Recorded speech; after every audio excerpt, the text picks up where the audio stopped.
nos próximos capítulos da novela Essa Vida é Minha. Nesse capítulo aqui, é nesse momento quando a Efson chega em casa no táxi e agradece ao Chico por ter trazido ela até ali e pede desculpas por ter ali tomado o tempo dele, e ele diz a ela que é isso, Efson, não se preocupe, você não tomou meu tempo. O Arda, ele fica meio desconfiado e pede que ele, antes de ir embora, lhe responda uma coisa: por acaso ele não é irmão da enfermeira França, e por quê e o que ele está fazendo ali com a sua esposa? E antes que ele responda aí, eu quero dizer pra vocês que a novela todinha que vai passar aí, vocês não pensam que a Efson vai ser essa pessoa boazinha aí pra sempre, não. Ela vai levar essa novela aí sempre jogando, sempre procurando ali os seus interesses. Vai ter momento que ela vai ficar um pouco triste por ter feito aquilo, mas querendo ou não, ela sempre vai ficar ali jogando dentro dessa novela. E então é justamente isso, ela também está jogando nesse momento. O Chico vai se aproximando e diz ao Arda que ele é um taxista e que ele leva os seus clientes para onde quer que eles queiram ir. A Efson, ao perceber que o negócio vai esquentar ali, ela entra no meio deles dois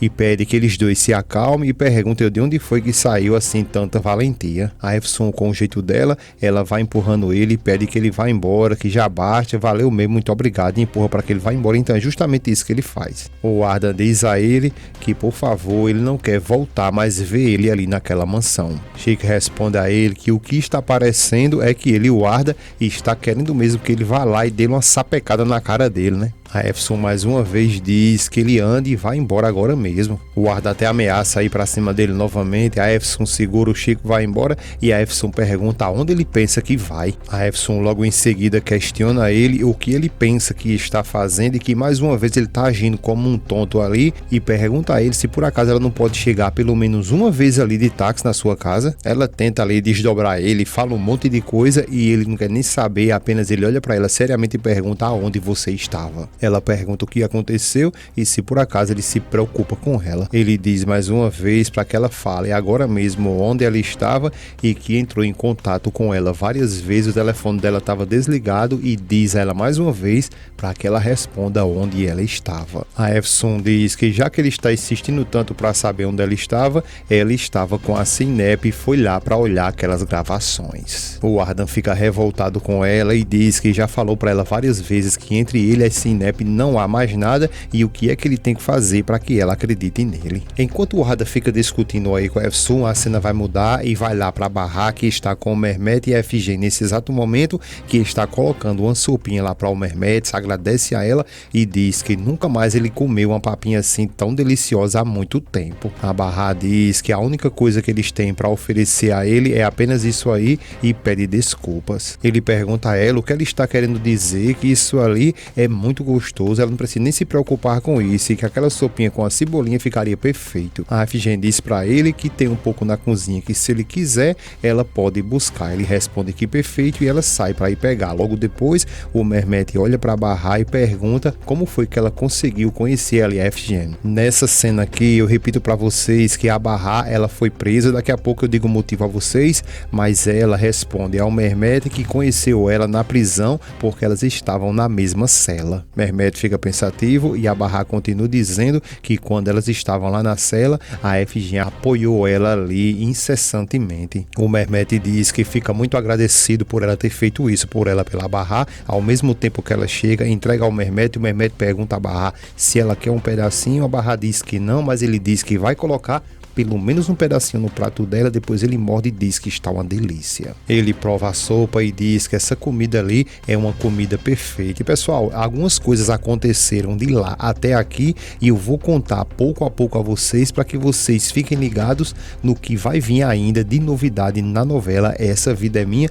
para que vocês não percam nada disso. É só vocês deixar o gostei de vocês, se inscrever no canal para que vocês fiquem de fato por dentro de tudo que vai acontecer nos próximos capítulos dessa Vida é Minha. O Mermete, logo depois, ele percebe a Barra um pouco fria e pergunta o porquê que ela não quer comer, e ela diz que na realidade ela está sem fome. A Efigênia diz que ultimamente a Barra está assim e que na realidade ela está muito ali sem apetite. O Mermete continua ali muito pensativo e depois diz a ela que ela não pode fazer isso, ela tem que comer, ela tem que cuidar dela. Ela fica calada, meio amargurada, dá para perceber isso, e ele pergunta se por acaso ela já conseguiu falar com a Tess. Ela pede a a ele que por favor, mas ela não queria falar sobre isso. Ele pergunta a ela o porquê, que não entende por que ela não quer falar sobre isso. A Barra diz que já sabe que tem alguém na vida do Atés e que isso pra ela é tudo. O Mehmet diz que é o que você disse e ela diz que isso já não é mais o importante e que ele não precisa se preocupar e vamos deixar de falar sobre isso. O Mehmet questiona o que é que ela quer e quem é essa mulher e a Barra diz que ela não sabe. A cena nesse momento muda e vai agora lá para o Kenan, que está parecendo Papai Noel ali, com a barba branca, cabelo branco, e nesse momento ele vai ligar para o Atés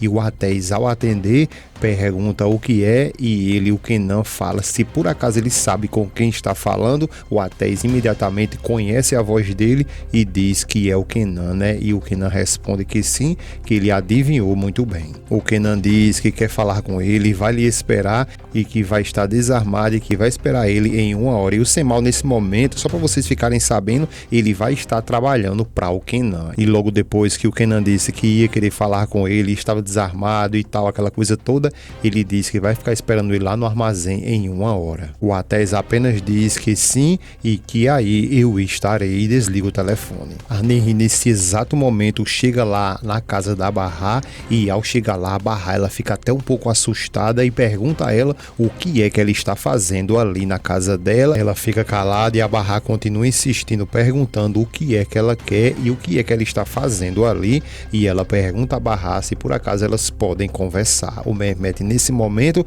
percebe ali um clima meio estranho e pergunta se ela tem visitas e ela responde que sim e que ele não precisa se preocupar porque ela mesma vai se encarregar de resolver isso, e logo depois ela sai para conversar com ela. Ao ficar frente a frente com ela, a Barra logo questiona como foi que ela conseguiu encontrar sua casa. Ela diz que na realidade ela pediu ao Cemal que trouxesse ela até ali.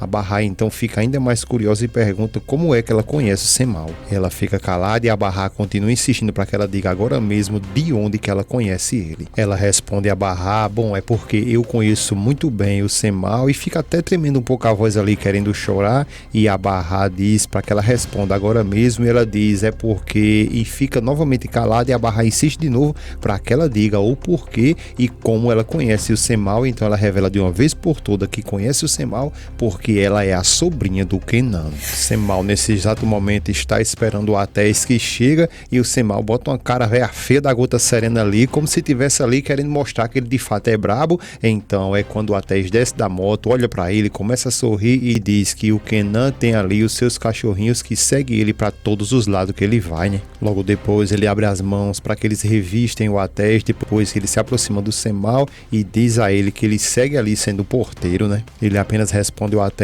que sim, e o Atés responde que isso é uma pena e que ele veio ali desarmado como eles mesmos pediram, e pergunta se o demônio do Kenan também está desarmado. Ele responde que acha que está e manda ele entrar. Ao entrar, ele fica olhando ali o Kenan de costa, depois ele chama pelo nome do Kenan, o Kenan vira, olha pra ele, fica o tempão ali olhando, e o Atés abre as mãos e pergunta, e agora, o que é que você quer? O Kenan se levanta, dá boa noite a ele e diz que por fim agora eles estão ali cara a cara. O Atés vai se aproximando do Kenan e diz que ele lhe surpreendeu e pergunta o porquê que ele não armou pra ele ali uma armadilha, e o Kenan diz que na realidade ele não fez isso porque ele tem ali nas mãos dele algo muito importante e diz que é o coração da sua sobrinha. Ele continua dizendo que deu a palavra dele ao seu anjo e que jurou para ela que não tocaria nele, e infelizmente, por desgraça, ele não vai poder tocar nele. O Atés pergunta como assim, você prometeu a ela? Ele balança a cabeça insinuando que sim, e o Atés pergunta a ele quem é que vai acreditar nas promessas que ele faz. Kenan fica calado e o Atés continua dizendo quem vai acreditar na palavra de um homem que matou um menino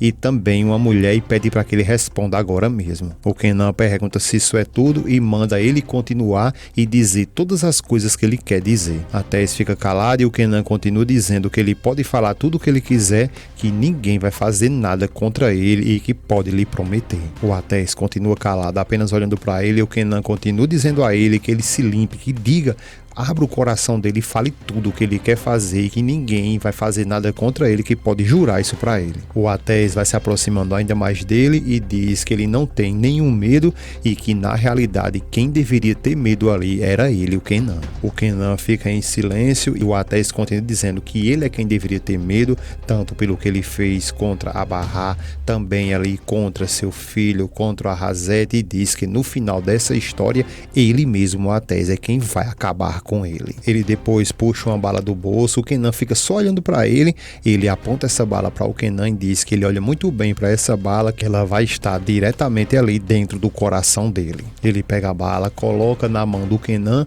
e diz a ele que guarda ela muito bem, porque essa bala ali será de fato o destino dele. Em seguida, o Atés vai embora e deixa o Kenan sem palavras, sem nenhuma reação, sem saber o que fazer, até o Cemal engole seco ali, porque viu que o Atés de fato está revoltado e que agora ele tem certeza que o Atés um dia vai cumprir com sua promessa.